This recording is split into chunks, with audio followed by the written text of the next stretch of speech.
Episode की शुरुआत Ming से होती है, जो कि बायोजू के स्टूडियो में खड़े होकर उस दिन के बारे में सोच रही थी जब उसने बायोजू को एक लड़की के साथ रोमांस करते हुए देखा था। वो सोच रही होती है कि बायोजू हर दिन नई लड़कियां पटाता है, तो आखिर ये यीफान के पीछे क्यों पड़ा हुआ है। इतने में ही बायोजू वहाँ पर आ जाता है। वो मिंग से यीफान के बारे में पूछता है, क्योंकि यीफान कई दिनों से उससे मिली नहीं थी और उसे इग्नोर कर रही थी। जिसे सुनकर मिंग कहती है कि यीफान अपनी ट्रेनिंग में काफी बिजी है, और वो उससे बोलती भी है कि तुम्हें तो पता है ना कि यीफान सिर्फ यंके को पसंद करती है, तो फिर भी वो यीफान के पीछे क्यों पड़ा हुआ है। जिस पर बायोजू कहता है कि उसे इस सबसे कोई फर्क नहीं पड़ता कि यीफान किसको पसंद करती है और किसको नहीं। अगले सीन में हम मिंग को यीफान के साथ देखते हैं, जहाँ पर यीफान को बायोजू का मैसेज आता है। यीफान मिंग को बताती है कि बायोजू उसे फोटोशूट के लिए चलने के लिए कह रहा है, जो सुनकर मिंग यीफान को बिल्कुल मना कर देती है। मिंग उसे अब यहाँ बायोजू से दूर रहने के लिए कहती है और बोलती है कि तुम ना सिर्फ यंके पर ध्यान दो। इसके बाद यीफान अपनी क्लास की तरफ चली जाती है। क्लास में पहुंचने के बाद वो यंके को मैसेज करके पूछती है कि क्या वो उसके साथ म्यूजिक कॉन्सर्ट देखने के लिए चलेगा क्लास के बाद। यंके क्लास के अंदर दूसरे बेंच पर बैठा हुआ था और इस मैसेज को देखकर वो उसे आवाज मारकर कहता है कि क्लास के बाद मुझसे बाहर मिलना, जो सुनकर पूरी क्लास सरप्राइज हो जाती है और यीफान की फ्रेंड्स उससे पूछने लगती है कि उन दोनों के बीच में क्या चल रहा है, पर यीफान शर्मा कर अपना काम करने लगती है। फिर क्लास के बाद ये दोनों कॉन्सर्ट देखने के लिए जाते हैं, जहाँ शुरू में तो यीफान काफी एक्साइटेड थी, पर कुछ ही देर में वो कॉन्सर्ट सुनते सुनते सो जाती है, क्योंकि ये एक क्लासिकल म्यूजिक कॉन्सर्ट था। दूसरी तरफ हम बायोजू को देखते हैं, जो कि यीफान का ही वेट कर रहा था ताकि वो उसे फोटोशूट पर ले जा सके, पर वहाँ पर यीफान की जगह मिंग आ जाती है। बायोजू से पूछता है कि यीफान कहाँ पर है, तो मिंग बताती है कि वो ट्रेनिंग कर रही है, इसलिए उसकी जगह मैं आ गई, और क्योंकि वो उसके स्टूडियो में जॉब करती है तो उसका यहाँ आना ठीक रहता, क्योंकि यीफान को तो फोटोशूट के बारे में कोई भी नॉलेज ही नहीं थी। ये कहकर वो बायोजू का सामान हटाती है और फिर ये दोनों एक लोकल मार्केट में फोटो क्लिक करने के लिए जाते हैं, जहाँ पर यूजो वहाँ की शॉप्स की काफी सारी फोटोज खींचने लगता है। मिंग के पूछने पर बायोजू उसे बताता है कि ये मार्केट कुछ ही दिनों में यहाँ से हटा दी जाएगी, इसलिए वो इस मार्केट की फोटोज क्लिक कर रहा है। आगे वो उसे बताता है कि वो इस मार्केट के अंदर काफी आया करता था, जो सुनकर मिंग कहती है कि उसे नहीं पता था कि वो इतना डाउन टू अर्थ इंसान है। इतने में ही मिंग को एक बूढ़ा आदमी डस्टबिन को ले जाते हुए दिखता है, तो मिंग उसे हेल्प करने जा रही होती है, पर बायोजू उसे रोक देता है और कहता है कि ये उसकी जॉब है और मिंग को इस काम में दखल नहीं देनी चाहिए, क्योंकि इस दुनिया में हर कोई अपनी हालत का खुद ही जिम्मेदार होता है। जो सुनकर मिंग खुद से कहती है कि ये बायोजू कोई डाउन टू अर्थ इंसान नहीं है, बल्कि एक बहुत ही बड़ा हिपोक्रेट है। दूसरी तरफ हम यंके और यीफान को देखते हैं, जो कि कॉन्सर्ट खत्म होने के बाद जब बाहर आते हैं, तो यंके यीफान को बताता है कि वो कॉन्सर्ट शुरू होते ही सो गई थी। यीफान अब यंके को एक क्लब में लेकर जाती है, जहाँ यंके उन म्यूजिशियंस को सुनकर बोलता है कि वो लोग सुर में नहीं गा रहे हैं, जिस वजह से वहाँ के लोग उस पर गुस्सा करने लगते हैं और मिसअंडरस्टैंडिंग की वजह से ये लोग आपस में ही लड़ने वाले थे, पर यंके और यीफान ये देखकर यहाँ से भाग जाते हैं। इसके बाद यंके यीफान से पूछता है कि उन्हें अब कहाँ चलना चाहिए, तो यीफान कहती है कि अब हम तुम्हारे घर चलते हैं। इधर बायोजू और मिंग भी अपना काम कंप्लीट करके घर जा रहे थे कि तभी बायोजू को एक स्ट्रॉबेरी वाला दिखता है, जहाँ बायोजू उसकी हेल्प करने के लिए उसकी सारी स्ट्रॉबेरीज खरीद लेता है और मिंग के साथ घर की तरफ चल देता है। इतने में वो चलते हुए उसे एक कैप पहना देता है ताकि उसे ठंडा लग जाए।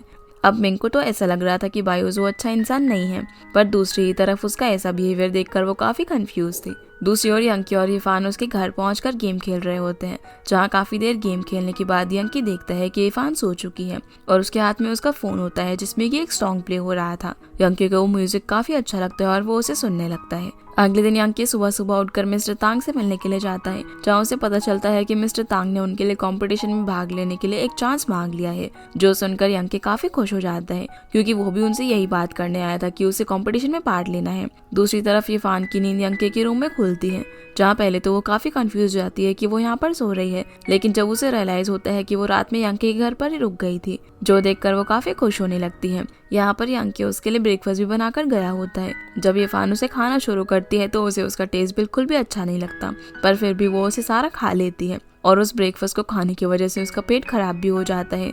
वो कॉलेज में प्रैक्टिस करते वक्त बार बार वॉशरूम जा रही थी, जहाँ उसके स्पोर्ट्स के टीचर उसे बताते हैं कि उसको अगले वीक होने वाले कंपटीशन के लिए प्रैक्टिस शुरू कर देनी चाहिए।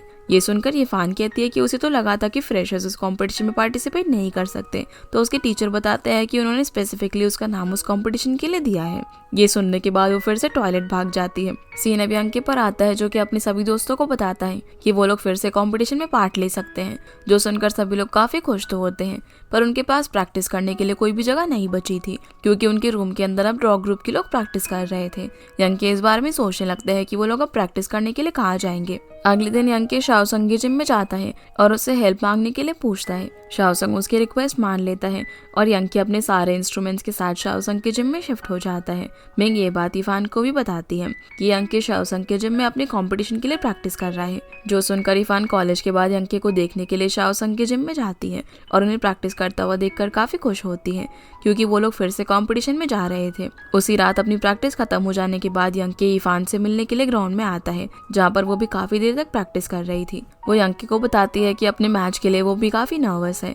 जो सुनकर यंके उससे कहता है कि उसी ने यंके से एक बार कहा था कि हमें कंपटीशन में जीतने से ज्यादा कंपटीशन को एंजॉय करने पे फोकस करना चाहिए। वो इफान से कहता है कि जैवलिन थ्रो करना इफान की हॉबी है, इसीलिए उसे बिना स्ट्रेस ले कंपटीशन खेलना चाहिए।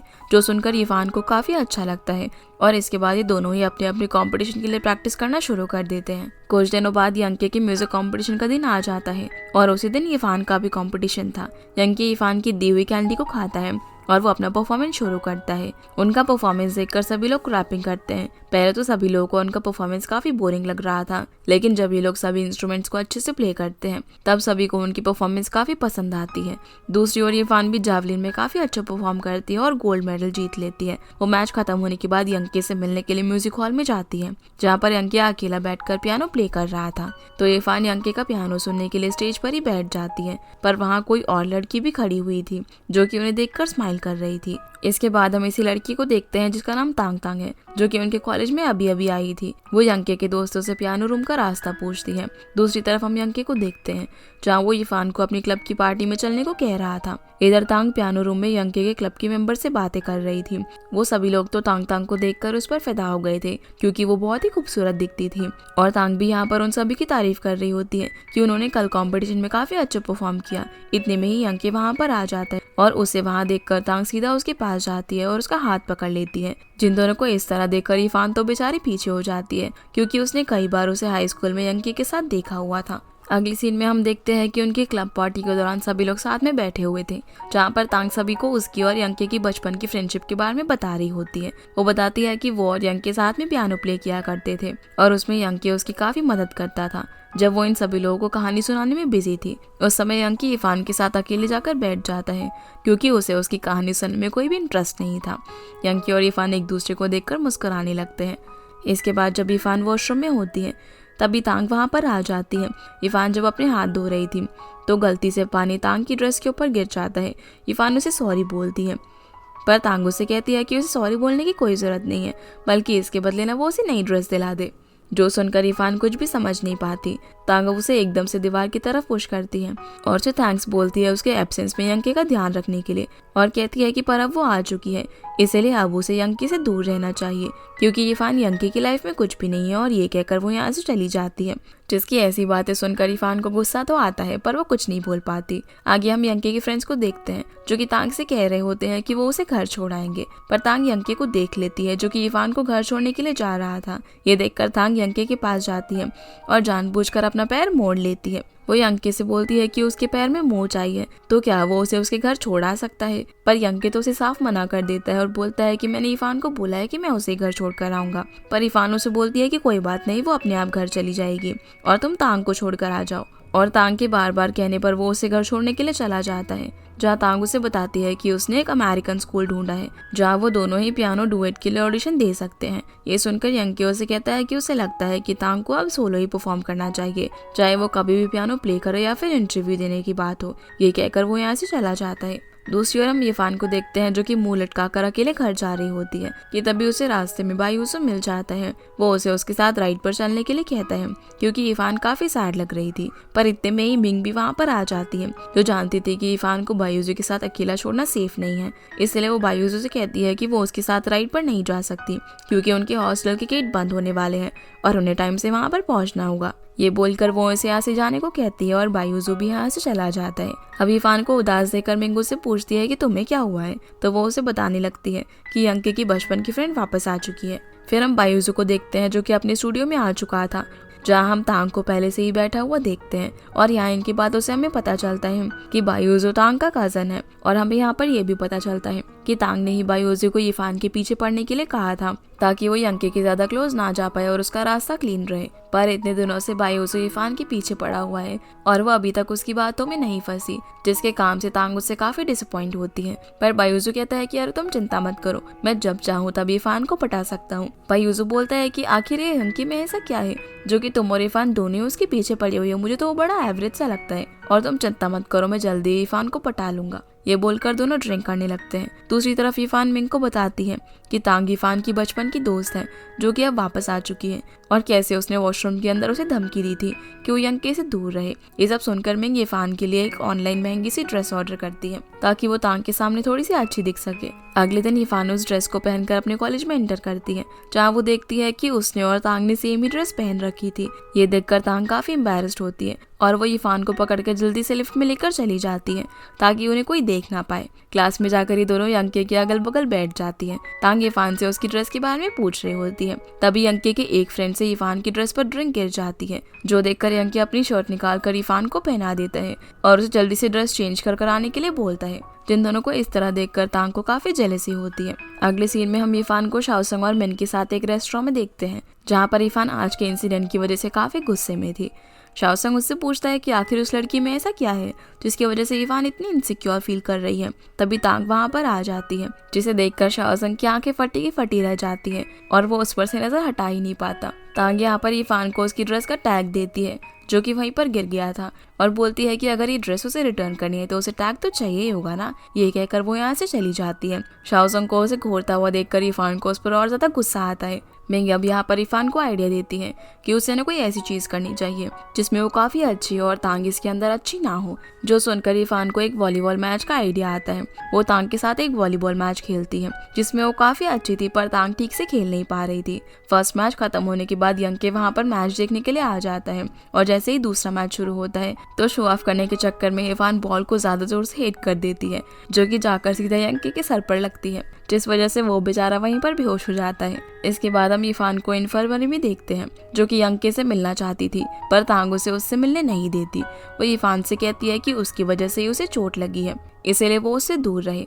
पर यीफान को यंके से किसी भी हाल में मिलना था, इसीलिए वो उससे मिलने के लिए बॉयज टॉयलेट में चली जाती है। यंके उसे वहां पर देखकर पूछता है कि तुम यहाँ क्या कर रही हो और वो उसे यहाँ से जाने को कहता है क्योंकि ये बॉयज वॉशरूम था। पर इतने में ही कोई अंदर आने लगता है, इसलिए दोनों वॉशरूम के अंदर छुप जाते हैं।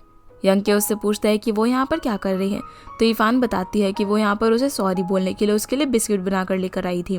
वो उसे वो खाने के लिए कहती है, पर उसे याद आता है कि वो दोनों टॉयलेट में है। बाहर आकर वो यंके को उस बिस्किट को खाने के लिए कहती है, पर यंके कहता है कि इसे मैं बाद में खा लूंगा। इतने में ही तांग वहाँ पर आ जाती है, जो उससे बिस्किट का पैकेट छीन कर कहती है, क्या तुम्हें पता नहीं है कि यंके को पीनट से एलर्जी है। ये सुनकर यीफान को काफी बुरा लगता है और वो उन दोनों को सॉरी बोलकर यहाँ से चली जाती है। जिसके बाद हम यीफान को मिंग के साथ क्लासरूम में देखते हैं, जो कि उससे पूछती है कि क्या यंके उसके साथ क्रिसमस पार्टी में आएगा, जिस पर यीफान कहती है कि उसने यंके को बोल तो दिया है पर वो कंफर्म नहीं है कि यंके आएगा या फिर नहीं। इतने में ही उसे यंके का मैसेज आता है, जो देखकर वो काफी खुश होने लगती है। अब क्रिसमस की रात को सभी लोग पार्टी करने के लिए पहुंच जाते हैं, जहाँ पर यीफान के फ्रेंड उससे पूछते हैं कि उसके साथ पार्टी में कौन आ रहा है। तभी एक लड़की बोलने लगती है कि उसके साथ तो शायद यंके आने वाला है, पर यंके अभी तक आया क्यों नहीं। तभी यीफान बाहर जाकर देखती है तो यंके किसी से फोन पर बात कर रहा था। वो बताता है कि तांग उससे अपनी पार्टी में बुला रही है, जहाँ उसे उसके साथ एक पियानो डुएट प्ले करना है। ये सुनकर वो उसे तांग की पार्टी में जाने को कह देती है और खुद अंदर चली जाती है। अंदर जाकर वो अकेली पड़ जाती है और काफी सैड भी होती है, जहाँ उसकी सारी फ्रेंड्स उससे पूछने लगती है कि उसका पार्टनर कहाँ पर है। तभी बायूजू वहाँ पर आ जाता है और सबको कहता है कि वो उसका पार्टनर है। इसके बाद वो सभी साथ में मिलकर पार्टी एंजॉय करते हैं, जहाँ पार्टी खत्म होने के बाद यीफान बायूजू को उसकी हेल्प के लिए थैंक्स कहती है और अपने हॉस्टल की तरफ जाने लगती है। दूसरी ओर हम तांग को देखते हैं, जो कि यंके को उसकी पार्टी में आने के लिए थैंक्स बोलती है। इतने में ही उसकी आंख में कुछ चला जाता है और यंके उसकी आंख से कचरा निकालने लगता है। उसी समय यीफान वहाँ से गुजर रही थी, जो कि इन दोनों को इतना क्लोज देखकर गलत समझ लेती है और उदास होकर यहाँ से चली जाती है। यीफान अब अपने हॉस्टल जाने की जगह एक रेस्टोरेंट में जाती है और वहाँ बैठकर ड्रिंक करने लगती है। वो काफी ज्यादा ड्रिंक कर चुकी थी। इतने में ही बायूजू वहाँ पर आ जाता है, जो उसे ड्रिंक करने से मना करता है और उसे उठाकर ले जाता है। यीफान की एक रूममेट भी उन दोनों को देख लेती है और चुपके से उनकी एक फोटो पे क्लिक कर लेती है। इधर मिंग इरफान का हॉस्टल के बाहर वेट कर रही थी, जहाँ इरफान की क्लासमेट आकर मिंग को बताती है कि शायद आज इरफान यहाँ पर नहीं आएगी क्योंकि बायूजू उसे अपने घर लेकर गया हुआ है। ये सुनकर मिंग वहाँ से भागकर बायूजू के स्टूडियो की तरफ जाती है और वो यंकी को भी कॉल करके बुला लेती है। वो दोनों बायूजू के स्टूडियो पहुँच जाते हैं, जहाँ वो देखते हैं कि इरफान नशे में सोफे पर लेटी हुई थी और बायूजू उसके काफी करीब था। ये देखते ही यंकी बायूजू के पास जाता है और उसे एक पंच मारकर इरफान से दूर रहने को कहता है। मिंग तो अब यहाँ से इरफान को लेकर चली जाती है और बायूजू और यंकी एक दूसरे को पंच मारने लगते हैं। बायूजू बोलता है कि वो कुछ गलत नहीं कर रहा था। ये सुनकर यंकी कहता है कि वो उस पर नजर रखेगा और ये कहकर यहाँ से चला जाता है। अगले दिन हम यंकी और तांग को देखते हैं, जहाँ ये दोनों साथ में क्लासरूम की तरफ जा रहे थे। तभी तांग उसके मुंह पर लगी हुई चोट को देखती है और उससे पूछती है कि क्या हुआ था, पर यंकी उसे झूठ बोल देता है कि ये तो शेविंग करते हुए कट गया था। ये फान भी यहाँ से गुजरते हुए जब इन दोनों को साथ में देखती है तो वहाँ से भाग जाती है। मिंग उससे पूछती है कि वो भला उन दोनों से भाग क्यों रही है, तो ये फान उसे यंकी और तांग की कल रात की वीडियो दिखाती है जिसमें ये दोनों साथ में मिलकर पियानो प्ले कर रहे थे और कमेंट सेक्शन में सभी लोग कह रहे होते हैं कि ये दोनों तो परफेक्ट मैच है। जो सुनकर मिंग कहती है कि उसे ये सब चीजें देखकर हार नहीं माननी चाहिए, पर इरफान बोलती है कि मैं सच में तांग के सामने कुछ भी नहीं हूँ, वो एक प्रिंसेस की जैसी दिखती है जो कि यंकी की लाइफ में वापस आ गई है। ये सब बोलकर वो अपनी प्रैक्टिस करने के लिए निकल जाती है। तभी उसे रास्ते में बायूजू रोक लेता है और उसे बात करने की कोशिश करता है, पर इरफान कल रात के बाद से उसे थोड़ा सा सावधान रहना चाहती थी। बायूजू यहाँ पर इरफान को परेशान कर ही रहा था कि अचानक से वहाँ पर इरफान की नई कोच आ जाती है और मौका देखकर इरफान यहाँ से भाग जाती है, जिन्हें देखकर बायूजू भी यहाँ से चला जाता है। जिसके बाद हम तांग और यंकी को क्लासरूम में देखते हैं, जहाँ पर तांग उसे बताती है कि कुछ ही दिनों में एक मेटियोर शार होने वाला है जो कि सेंचुरी में एक बार होता है। वो यंकी को उसके साथ ये मेटियोर शार देखने चलने को पूछती है, पर यंकी को इसके अंदर कोई भी इंटरेस्ट नहीं था। तो तांग बोलती है कि जो भी कपल साथ में इस मेटियोर शार को देखेंगे उन्हें कोई भी अलग नहीं कर पाएगा। ये सुनते ही वो तांग के फोन में उस मेटियोर शार की रीड को देखने लगता है और वहाँ पर जाने के लिए मान जाता है। उसी वक्त हम शाओसोंग को देखते हैं जिससे कि यंकी का फोन आता है। अगले सीन में हम मिंग को देखते हैं जो कि स्टूडियो में काम कर रही थी। तभी बायूजू उससे पूछता है कि क्या वो उसके साथ वीकेंड में फोटोशूट पर चलेगी, तो मिंग कहती है कि वो उस पर विश्वास नहीं कर सकती। ये सुनकर बायूजू बोलता है कि अगर ऐसा है तो वो अकेले ही चला जाएगा। फिर हम शाओसोंग और मिंग को देखते हैं जो कि एक रेस्टोरेंट में बैठकर इरफान के आने का वेट कर रहे थे। तभी इरफान वहाँ पर आकर उनसे पूछती है कि उन्होंने उसे क्यों बुलाया है।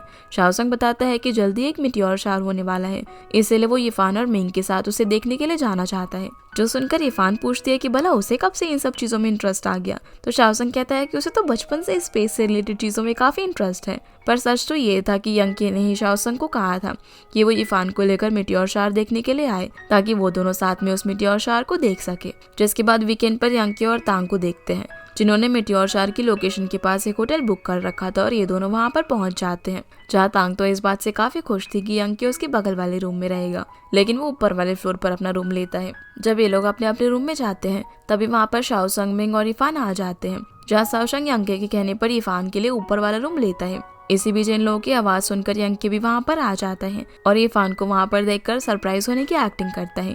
फिर वो इरफान का लगेज लेकर उसके रूम में रखने के लिए जाने लगता है। जिन दोनों को साथ में देखकर तांग उसे आवाज लगाती है और बोलती है कि तुम ना अपना कोट मेरे रूम के अंदर ही भूल गए। जो सुनकर इरफान को बहुत ज्यादा गुस्सा आता है और वो उसे अपना लगेज लेकर अकेले ही रूम में जाने लगती है। वो अपने रूम में जाकर अपना लगेज पटकती है और काफी गुस्सा होने लगती है। फिर वो बालकनी में जाकर गुस्से में तांग और यंकी के बारे में बड़बड़ाने लगती है, पर यंकी भी उस वक्त अपनी बालकनी में खड़ा होकर ये सारी बातें सुन रहा था। वो उससे बात करने की कोशिश करता है, लेकिन इरफान उसे देखकर गुस्से में अपने रूम में चली जाती है। दूसरी ओर हम मिंग को देखते हैं जो कि अपनी चप्पल लेकर रूम में आती है, पर तभी वो वॉशरूम से बायूजू को निकलता हुआ देखती है, जहाँ उसने कपड़े नहीं पहने हुए थे, इसलिए दोनों एक दूसरे को देखकर शॉक हो जाते हैं। तब बायूजू किसी तरह टॉवल लेकर खुद को लपेट लेता है और मिंग उससे पूछती है कि भला तुम यहाँ पर क्या कर रहे हो, तो वो उसे बताता है कि वो यहाँ पर मेटियोर शार के शूट के लिए आया है। लेकिन मिंग को लगता है कि वो ना उसका पीछा कर रहा है, इसलिए वो उसे एक चप्पल फेंक कर मारती है जो कि बेचारे को गलत जगह लग जाती है। जो देखकर मिंग उसे माफी मांगने लग जाती है और पूछती है कि क्या तुम्हें हॉस्पिटल जाना है,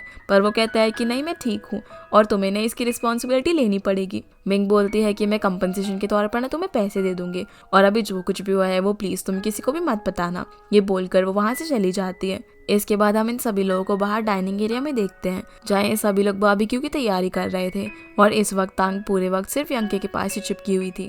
तांग यहाँ पर यंकी को खाना खिलाने की कोशिश करती है, पर यंकी उसके हाथ से स्टिक लेकर इरफान के पास चला जाता है। वो इरफान को बारबेक्यू खाने के लिए देता है और वहाँ से हटकर आराम करने का बोलकर खुद कुक करने लगता है। जो चीज देखकर तांग काफी जेलस होकर यंकी के पास जाने ही वाली थी, पर बायूजो उसे रोक लेता है और मिंग दोनों को साथ में देखकर पूछती है कि क्या तुम दोनों एक दूसरे को जानते हो, तो वो बता देता है कि हम दोनों कजिन्स हैं। अभी सभी लोग साथ में बैठकर खाना खाने लगते हैं और काफी एंजॉय करते हुए एक गेम भी खेलते हैं। इसके बाद सभी लोग अपने रूम में चले जाते हैं और 8 बजे बाहर मिलने का डिसाइड करते हैं। पर जब यंकी शाओसंग के पास आकर इरफान के बारे में पूछता है तो वो बताता है कि वो ना बाहर बियर लेने के लिए गई हुई है, जो सुनकर यंकी उसे बोलता है कि उसने उसे बाहर अकेले क्यों जाने दिया और भागते हुए उसे ढूंढने के लिए चला जाता है।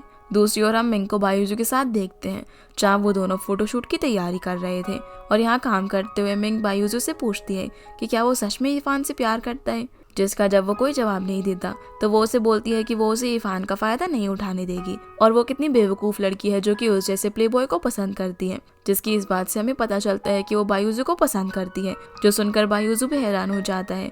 और इतने में ही वहाँ पर बारिश शुरू हो जाती है। इतने में ही हम इरफान को देखते हैं जो कि बारिश से बचने के लिए एक शेड के नीचे खड़ी हुई थी। तभी वहाँ पर यंकी आ जाता है। वो वहाँ पर आकर उससे पूछने लगता है कि वो अकेले यहाँ पर क्या कर रही है और वो उसे गीले बालों को भी पोंछने लगता है। वहीं मिंग और बायूजू अपने होटल में वापस जाने के लिए बारिश बंद होने का वेट कर रहे थे कि तभी मिंग बोलती है कि बारिश तो शायद नहीं रुकने वाली और उन्हें भागकर ही वहां तक चले जाना चाहिए। पर जैसे वो सीढ़ी से उतरती है उसके पैर में मोच आ जाती है, जो देखकर बायूजू उसे अपनी पीठ पर बैठाकर होटल तक लेकर जाने लगता है। इधर यंकी और इरफान उसी शेड में खड़े हुए थे, जहाँ पर यंकी इरफान से क्रिसमस पार्टी से चले जाने के लिए सॉरी बोलता है। वो इरफान से कहता है कि अगर आज के बाद कभी भी उसे उसकी जरूरत हो तो वो उसे रुकने के लिए बोल सकती है और वो किसी भी हाल में उसके लिए रुक जाएगा। ये कहकर वो इरफान के बालों को टच करने लगता है कि तभी वहाँ पर तांग आ जाती है, जो कि इन दोनों को इस तरह देखकर सैड होती है। अब बारिश भी बंद हो चुकी थी और ये सभी लोग अब साथ में होटल की तरफ जा रहे थे। तभी रास्ते में सभी लोग एक दूसरे को मिल जाते हैं, जहाँ मिंग और बायूजू इरफान और यंकी को साथ में देखते हैं और तांग अकेले खड़े होकर इन सभी को देख रही थी। इतने में ही आसमान से मीटियोर शार गुजरता है और सब उस मीटियोर शार को देखते हैं। वहीं हम शाओसंग को देखते हैं, जो कि बेचारा होटल में अकेले बैठकर ड्रिंक कर रहा था और सोच रहा था कि बाकी सब कहाँ हैं। इसी के साथ ये एपिसोड यहीं पर खत्म हो जाता है। तो गाइस, ये थी आज के वीडियो एंड आई होप आप लोग को ये वीडियो पसंद आई होगी, तो इस वीडियो को लाइक कर चैनल को सब्सक्राइब जरूर कीजिएगा। आपसे फिर मिलते हैं अगले एपिसोड में, तब तक के लिए गुड बाय।